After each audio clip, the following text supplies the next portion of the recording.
자, 오늘은 다니엘서 3장 13절부터 18절 말씀을 가지고 평안할 때의 순교 순국이라는 제목으로 함께 은혜를 나누고자 합니다. 내일 모레 6월 6일은 무슨 날? 현충일이죠. 현충일인데 우리는 현충일을 조국 강복과 국토를 지키기 위하여 싸우다 돌아가신 순국 선열과 전쟁 중 사망한 장병들을 추모하기에 정한 기념일이다 이렇게 알고 있지만, 또 다른 사람들은 공휴일이다, 노는 날이다, 들러산으로 가자. 그래서 화요일날이 현충이니까 월요일날 연차 내가지고 토요일 금요일 저녁부터 쭉 쉬는 사람들도 있습니다. 우리나라는 1948년 8월에 정부를 수립한 뒤에 2년도 못 돼서 6.25 전쟁을 겪었습니다. 이때 25만 명 이상의 국군이 사망을 했어요. 미군도 5만 명 이상이 사망했어요. 이에 정부는 1956년부터 대통령령으로 6월 6일을 현충일로 정하고 추모 행사를 갖기로 했습니다. 박해 시대에는 많은 사람이 목병을 당하고 화형을 당하고 총살도 당했습니다. 나라가 어려움에 처했을 때는 많은 사람들이 나라를 지키기에 목숨을 바쳤습니다. 지금 보신 영상에서는 군인이 아니고 학생들이, 학도병이라 그래가지고 학생들이 전쟁이 나니까 공부를 그만두고 총을 들고 제대로 훈련도 받지 못했어요. 전쟁터에 나가서 싸우게 되는 거죠. 우리는 평안할 때 순교의 신앙으로 살아가야 됩니다. 나라가 평안할 때 순국의 정신으로 살아야 됩니다. 순교란 신앙을 위해서 죽는 것입니다. 믿음의 절개를 위해서 목숨을 내어 던지는 것입니다. 너 예수 믿을래? 죽을래? 나 예수 믿겠다. 죽어도 상관없다. 순국이란 나라를 위해서 죽는 것입니다. 나라를 위해서 목숨을 내어 던지는 것입니다. 너 나라를 지키기 위해서 목숨 버릴래? 아니면 너 목숨 구하고 개처럼 살래? 나는 목숨 구하고 개처럼 살 수가 없다. 나라를 위해서 목숨을 바치겠다. 이렇게 우리 독립투사들, 또 우리 국군 장병들, 이렇게 해서 나라를 위해서 싸웠던 것입니다. 신앙의 최고복은 순교이며 이 다음에 하늘나라에서 가장 큰 상급을 받고 가장 큰 영광을 누리는 사람도 순교자입니다. 애국의 최고봉은 순국이며 대한민국의 역사의 길이 남게 됩니다. 그래서 어떤 분은 순교의 피는 교회의 씨앗이라고 했습니다. 한국교회가 이렇게 부흥한 것은 대원군 때부터 시작한 또 일제 때 유교를 거쳐서 많은 목회자와 성도들이 순교를 했기 때문에, 교회를 지키기 위해서, 믿음을 지키기 위해서 순교를 했기 때문에 오늘날 한국교회 부흥의 씨앗이 된 것이라고 해도 과언이 아닙니다. 대한민국이 이렇게 부강해지고 평화로운 것은 수많은 순국 선열들의 피로 이루어진 것입니다. 그래서 6.25 이후에도 김신조 공비 사건 때도 그랬고, 최근에 연평도 포격 사건, 천안함 폭침, 또 연평해전, 이런 것을 통해서 또 많은 젊은이들이 나라와 민족을 지키기 위해서 목숨을 버린 일들이 있습니다. 3.1운동 당시에 수표구 감리교회를 담임하던 신석구 목사님이 독립선언문 33인의 민족대표가 되었습니다. 이는 기도 끝에 응낙한 것입니다. 그런데 이 사실을 한 어떤 사람이 이 신석구 목사님을 찾아가서 이것은 정치운동 같아 보이는데 목사님이 이런 운동에 가담하는 것은 옳지 않지 않습니까? 옳지 않네요. 이에 대한 신 목사님의 대답은 조상적부터 전하여 내려오던 강토를 잃어버린 것도 죄인데 이번 기회에 찾으려 힘쓰지 아니한다면 더 큰 죄가 될 것입니다. 그래서 나는 서명을 했어. 또 묻습니다. 일본이 얼마나 강한 나라인데 만세 운동 좀 한다고, 만세 좀 부른다고 독립이 되겠습니까? 성경에 한 알의 밀이 땅에 떨어져 죽지 아니하면 한 알 그대로 있고 죽으면 많은 열매를 맺으리라 하셨으니 만일 내가 독립을 위하여 죽으면 수천 수백 명의 마음속에 민족 정신이 심어질 것이 아니요. 시기상조가 아니냐 물을 때 신석훈 목사님은 이런 유명한 말을 했습니다. 나도 이런 줄을 안다. 그러기에 나는 독립을 거두러 가는 것이 아니라 독립을 심으러 가노라. 여러분, 산에 나무를 심을 때요, 과일나무를 심을 때 내가 먹으려고 심는 게 아니랍니다. 누가? 내 후손들에게 물려주려고 심는다 그럽니다. 태어날 때 순교, 순국은 첫째, 참된 신앙은 순교적이고 참된 애국은 순국적입니다. 훌륭하고 참된 신앙은, 앞에 보세요. 훌륭하고 참된 신앙은 순교적인 신앙이라고 할 수 있습니다. 훌륭하고 참된 예국은 순국적인 예국이라고 할 수 있습니다. 오늘 본문 말씀에 보면 다니엘과 세 친구 얘기가 나옵니다. 우리가 잘 아는 얘기죠. 사드락과 메삭과 아벳느고입니다. 느부갓네살 왕이 세운 금신상에 절하지 않았다는 죄 때문에 끌려왔습니다. 왕이 이들에게 타이릅니다. 너희가 고의로 그리 아니었느냐? 이제라도 절하면 살려주겠다. 그때 이 청년들은 대답하기를 우리는 죽어도 우상에게 절하지 않는다고 하면서 그들은 그리 아니하실지라도 하나님께서 자기들을 불못불에서 살려주지 아니하실지라도 우리는 금신상에게 우상에게 절하지 않겠다고 하는 신앙을 보여줬습니다. 얼마나 훌륭한 신앙입니까? 그냥 우리가 이렇게 말로 들으니까 어이구 대단해 그러지. 여러분들 이 뜨거운 더위에 홀딱 벗겨가지고 저 떼약볕에 가서 1시간이고 2시간이고 물 한 모금 주지 않고 묵고 나봐요. 견딜 수 있겠어요? 견디기 어렵겠죠. 그런데 떼약볕 정도가 아니라 풀무불이에요. 풀무불. 풀무불이 뭐예요? 쇠를 녹이는 불이에요. 쇠를 녹이는. 사람이 그 속에 들어가면 살아날 수 있겠어요? 다 녹아버립니다. 뼈까지 다 녹아 없어져요. 쇠도 녹이는데. 결국 이 순교적인 신앙이 7배나 뜨거운 풀무불 속에서 살아나는 기적을 체험했어요. 3명을 집어넣었는데 사람들이 보니까 4명이 보이는 거예요. 한 명은 누구예요? 천사예요. 천사. 하나님이 천사를 보내셔서 그들을 지켜주셨다는 것입니다. 털끝 하나도 타지 않았어요. 다니엘도 또 그와 같은 순교적인 신앙을 가졌던 것을 볼 수 있어요. 다니엘은 예루살렘 향하여 절하는 모습을 간신배들이 보고 왕에게 고해서 사자밥이 되게 만들었어요. 사자들을 며칠 굶겨가지고 다니엘을 딱 집어넣기만 하면 그냥 한 입에다 뜯어 먹으라고 이렇게 했는데 다니엘을 사자굴에 딱 던져 넣었는데도 그 며칠 굶은 사자들이 다니엘을 번제만치 하는 거예요. 아니 밥이 들어왔는데 번제만치 하는 거예요. 왜 그랬어요? 하나님이 사자의 입을 딱 다물게 해주셨어. 그랬더니 사자들이 다니엘을 번제만치 한 거예요. 그 다음날 다리오 왕이 놀래가지고 빨리 쫓아가서 빨리 다니엘 어떻게 내 봐라 했더니 멀쩡한 겁니다. 빨리 끌어올려라. 그리고 다니엘을 모함했던 신하들 자들을 전부 사자굴에 쳐넣어라. 모함했던 신하들이요 땅에 닿기도 전에 사자가 그냥 폴짝 뛰어올라서 저기서 던져오는 걸 그냥 받아서 그냥 며칠 굶은 데다가 다니엘을 보고도 못 먹었는데 이제 밥이 오는구나 하고 다 그냥 으스러뜨려서 잡아 먹었다는 거예요.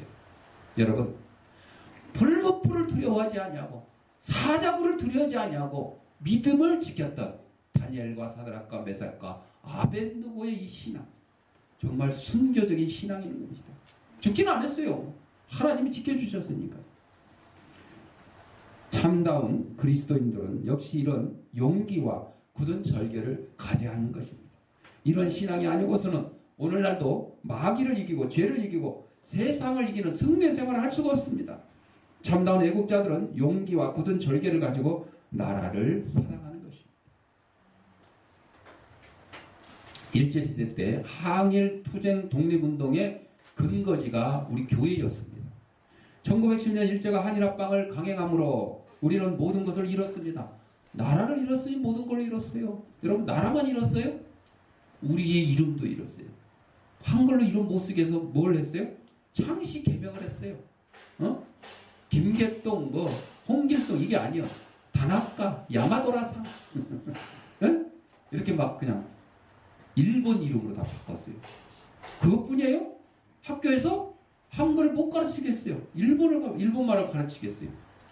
교회 예배 못 드리겠어요. 폐쇄를 하고 어디다 절하라 그랬어요? 일본 신상에 절하라 그랬어요. 신사참배를 신사참배. 동방요배라고. 여러분 나라를 이루면요 이런 거 다 잃습니다. 자유 뭐 이런 거 뭐 따질 겨를이 없어요. 식량도 다 뺏겼습니다.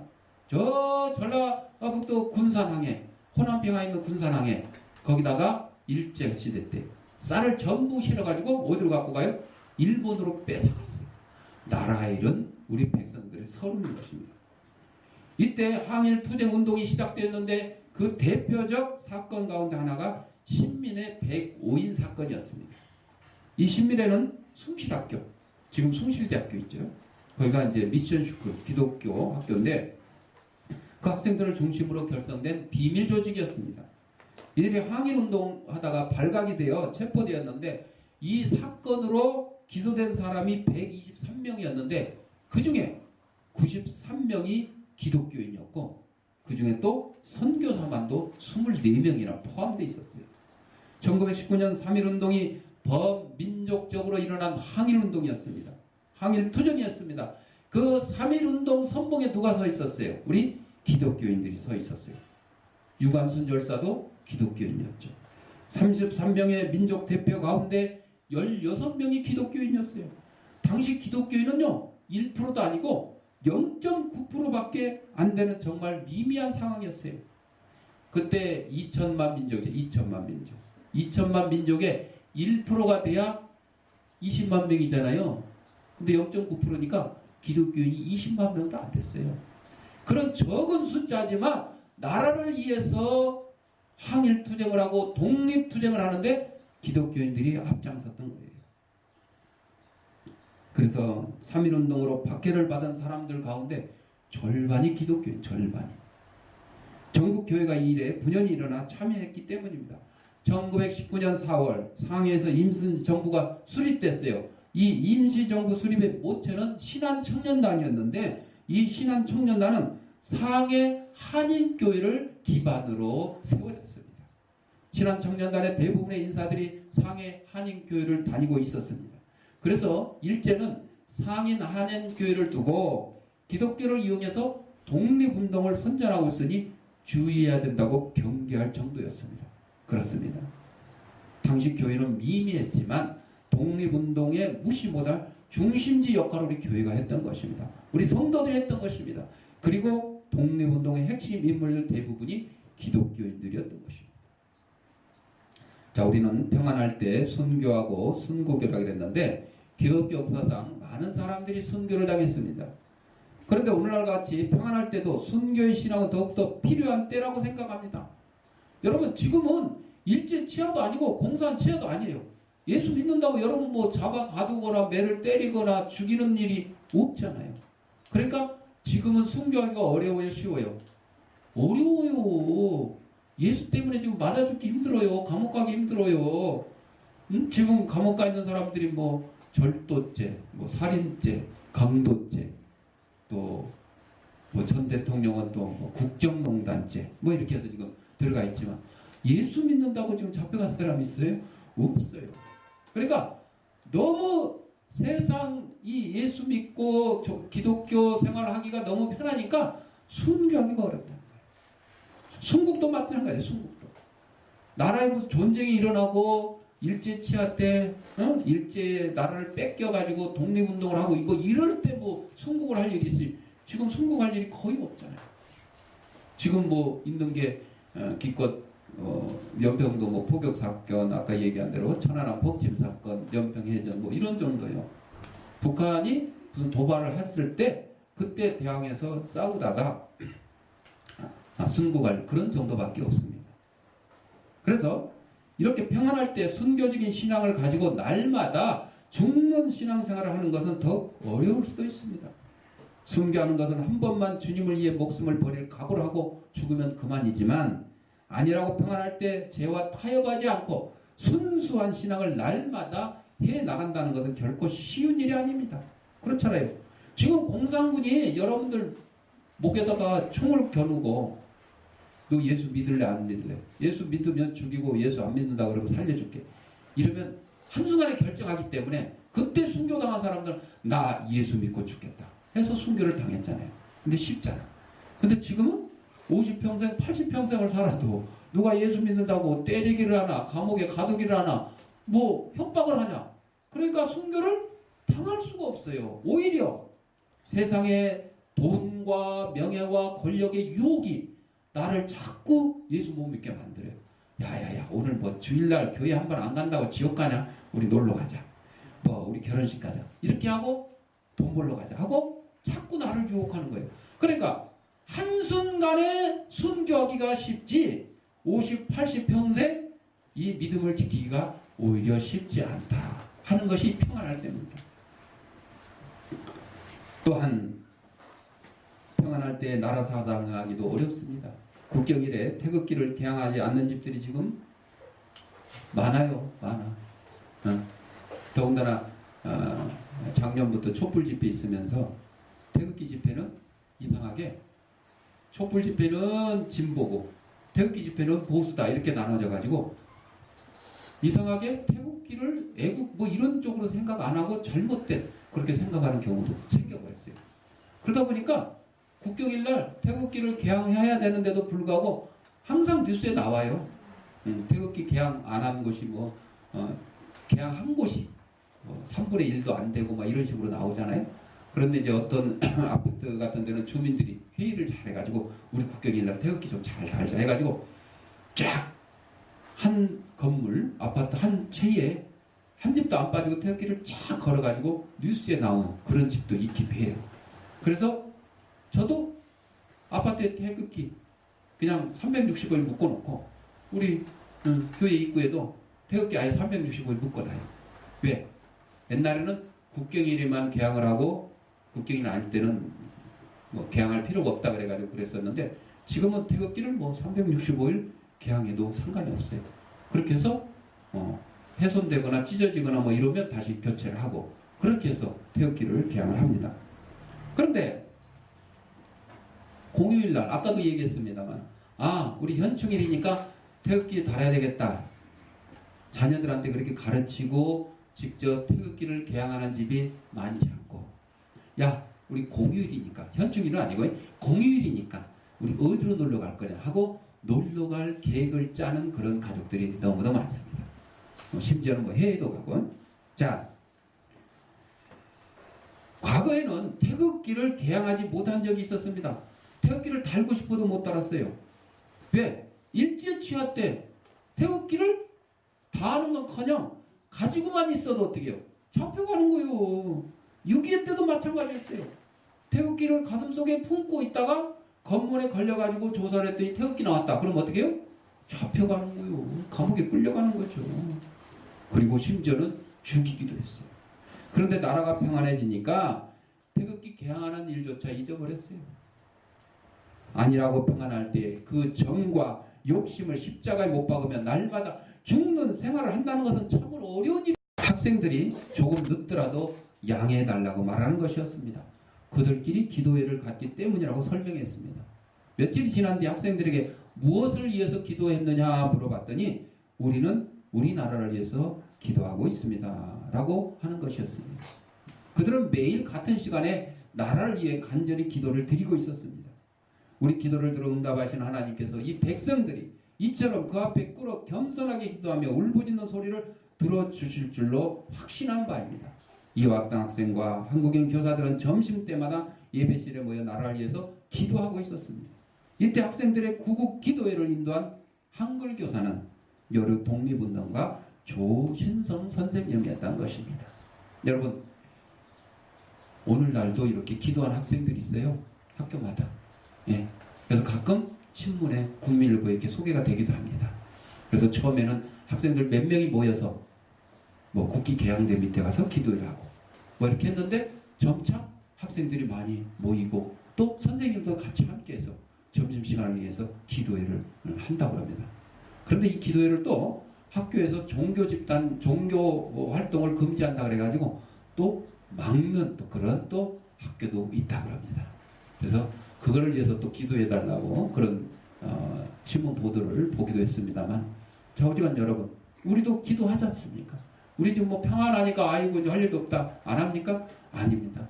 지금도 우리는 나라와 민족을 해서 계속 기도를 하고 있습니다. 밖에 받는 이들을 위해서 기도하고 있습니다. 선교사들을 위해서 기도하고 있습니다. 어렵고 힘든 이웃들에서 계속 기도하고 있지 않습니까? 우리는 순교적인 신앙이 필요한데, 순국적인 예국심이 필요한데 왜 필요합니까? 첫째, 참으로 사는 길이기 때문입니다. 죽고자 하는 자는 살고 살고자 하는 자는 죽는다는 그런 주님의 말씀과 같이 죽을 각오를 하고 신앙생활할 때 참으로 사는 길이 열립니다.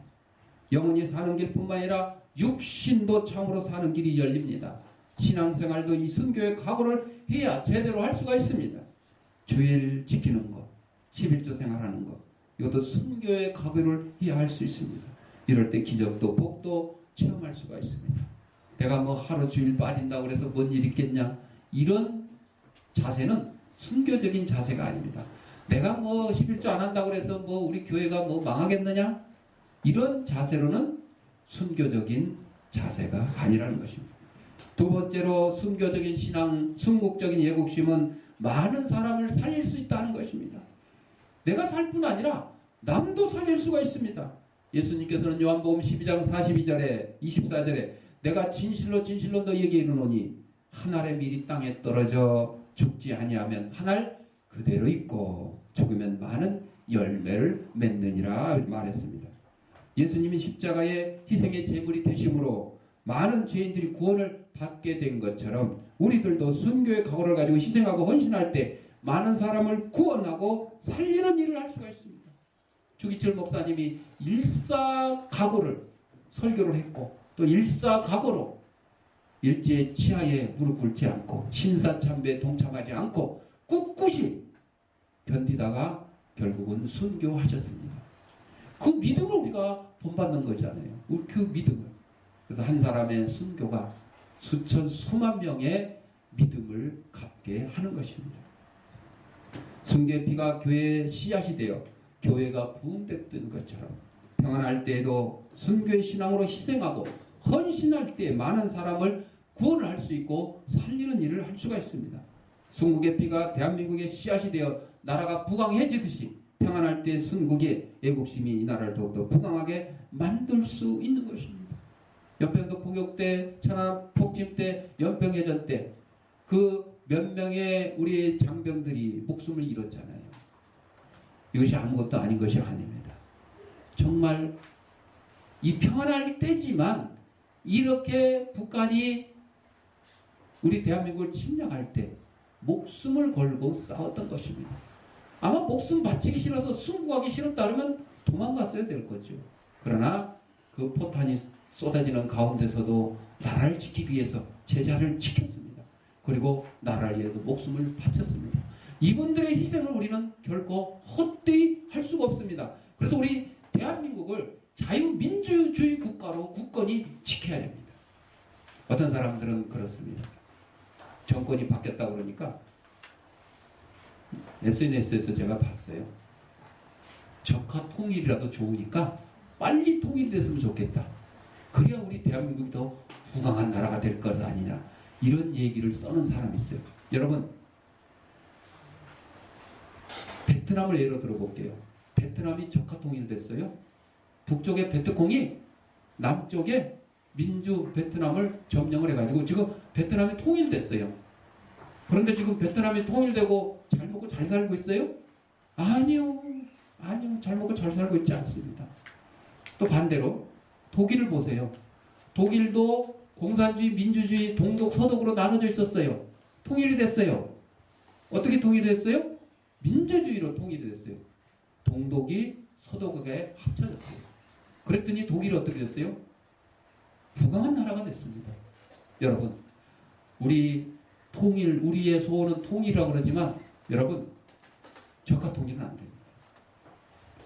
자유민주주의 통일이 돼야 됩니다.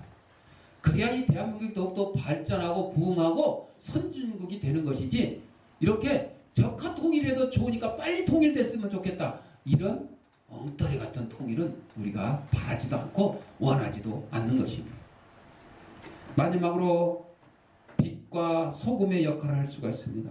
순교적인 신앙, 순국적인 애국심, 이것은 빛과 소금의 역할을 할 수가 있습니다. 예수님께서 우리 성도들에게 빛과 소금이 되라고 했습니다. 그래야 이 어두운 세상을 밝게 비춰주고 썩어져가는 세상을 썩지 않게 하라고 했습니다. 빛은 어두운 것을 밝히는 것이고, 소금은 썩을 것을 썩지 않게 하고 또 음식에 맛을 내게 합니다. 그런데 어떻게 빛과 소금의 역할을 다 할 수가 있습니까? 그것은 희생과 헌신으로 자신이 죽는 길밖에 없습니다. 여러분, 촛불을 태우는데 초가 타야지 이 촛불이 활활 환하게 비춰주는 거예요. 초가 안 타고 버티고 있으면 촛불은 어떻게 돼요? 꺼져버립니다. 소금을 김장한다고 뿌렸는데 안 넣고 버티고 있으면 어떻게 돼요? 김장이, 김배추가 절여지지 않죠. 맛있는 김치를 담글 수가 없어요. 녹아야 됩니다. 녹아야 돼요. 촛불이 녹듯이, 소금이 녹듯이 우리 그리스도인들이 희생을 해야 된다는 거예요. 말로만 순교하고, 말로만 순국하고, 말로만 이웃을 위해서 봉사하고 구제한다, 아닙니다. 여러분이 직접 나서서 희생을 해야 되는 것입니다. 말만으로 사회적이니 사회 참여니 해봐야 소용이 없다는 것입니다. 우리 믿는 그리스도인들은 순교의 각오로 살아야 되는 것입니다. 우리 성도들이 앞장서서 애국심을 보여줘야 되는 것입니다. 하나님은 오늘날 순교적인 각오를 가진 사람을 찾고 있습니다. 우리들도 언제나 순교적인 생활을 몸소 실천하여 승리하는 저와 여러분이 되시기를 바랍니다. 기도하겠습니다. 사랑하는